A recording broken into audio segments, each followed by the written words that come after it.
আমাদের প্রধান উপদেষ্টাও বলছেন যদি আমি দোষী সাব্যস্ত হই তাহলে আমি প্রধান উপদেষ্টার কারণে যেন আমাকে দোষ থেকে অব্যাহতি না দেওয়া হয়। নোবেল বিজয়ী অর্থনীতিবিদ ডক্টর মোহাম্মদ ইউনূসের মালিকানাধীন গ্রামীণ কল্যাণের কাছ থেকে জাতীয় রাজস্ব বোর্ডের এনবিআর দাবি করা 666 কোটি টাকা দিতে রায় দিয়েছেন হাইকোর্ট। বৃহস্পতিবার 3 অক্টোবর সংশ্লিষ্ট বেঞ্চ সূত্র এই তথ্য নিশ্চিত করেছে। জনগণের কাছে একটা ভুল মেসেজ গিয়েছে।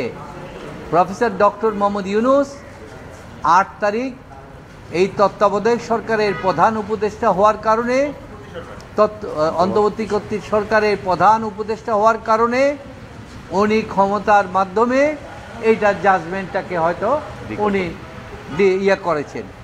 আসলে ঘটনাটা তা না, কারণ আমরা তো এই জাজমেন্টের এগেনস্টে আপিল করার জন্য প্রস্তুতিও গ্রহণ করেছি যে আমরা সুপ্রিম কোর্টে আপিল করব।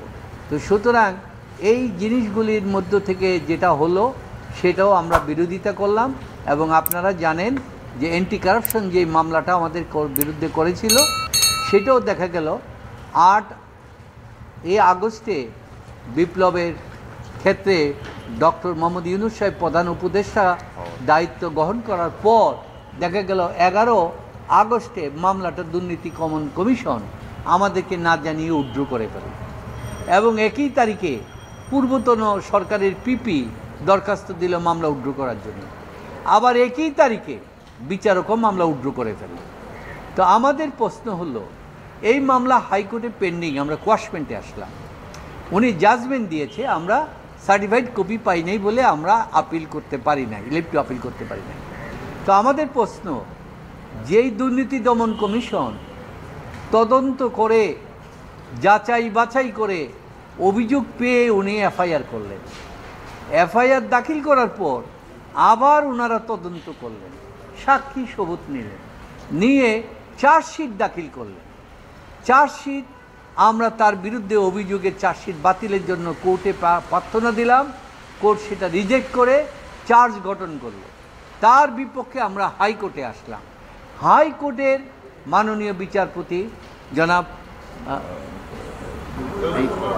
নজরুল ইসলাম তালুকদার সাহেব এই মামলায় রুল পর্যন্ত দিলেন না। দীর্ঘ হিয়ারিংয়ের পর, যেখানে সমস্ত একটা সাধারণ মামলা রুল হয়, রুলও দিলেন না। উনি না দিয়ে মামলাটা খারিজ করে দিলেন, দিয়ে নিম্ন আদালতকে নির্দেশ দিলেন 1 বছরের মধ্যে মামলাটা নিষ্পত্তি করার জন্য। তারপরে এই মামলা সেখান থেকে আপনার উইথড্রল হয়ে যায়। তাহলে কি দেখাচ্ছে যে ডক্টর ইউনূস সাহেব প্রধান উপদেষ্টা হয়েছেন, সেই কারণে মামলাটা উইথড্র হয়েছে।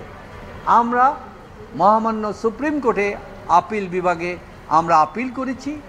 সুপ্রিম কোর্টও আমাদের একই প্রশ্ন তুলেছেন যে মামলা তো এখন জীবিত নাই, মামলা তো উইথড্র হয়ে গেছে। তাহলে আমরা কিভাবে বলবো? আমরা বললাম না, মামলাটা উইথড্র আইনত উইথড্র হয় নাই, কারণ যেই প্রক্রিয়ায় মামলাটা উইথড্র করা হয়েছে এখানে আইনগত কোনো প্রক্রিয়া অনুসরণ করা হয় নাই, না করে এমনভাবে একটা রাজনৈতিক প্রক্রিয়ার মধ্য দিয়ে আদেশে যেভাবে রাজনৈতিক মামলাগুলি উইথড্র করা হয় সেভাবে উইথড্র করা হয়েছে। তা আমরা কমপ্লিট জাস্টিস চাওয়ার জন্য, যে যদি আমাদের প্রধান উপদেষ্টাও বলছেন যদি আমি দোষী সাব্যস্ত হই তাহলে আমি প্রধান উপদেষ্টার কারণে যেন আমাকে দোষ থেকে অব্যাহতি না দেওয়া হয়।